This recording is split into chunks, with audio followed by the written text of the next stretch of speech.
পুকুরে মাছের খাবার দিয়েছি। মাছেরা সব পাগল হয়ে খাওয়ার জন্য ব্যাকুল হয়ে আছে। প্রতিদিন সন্ধ্যার সময় পুকুরে মাছের খাবার দেওয়া হয়।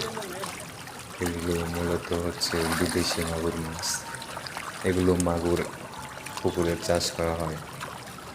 এটা হচ্ছে 12 মাসের প্রজেক্ট। মাছের বয়স হচ্ছে প্রায় এই 4 থেকে 5 মাসের মতো। দিনে খাবার দেওয়া হয় 2 বার।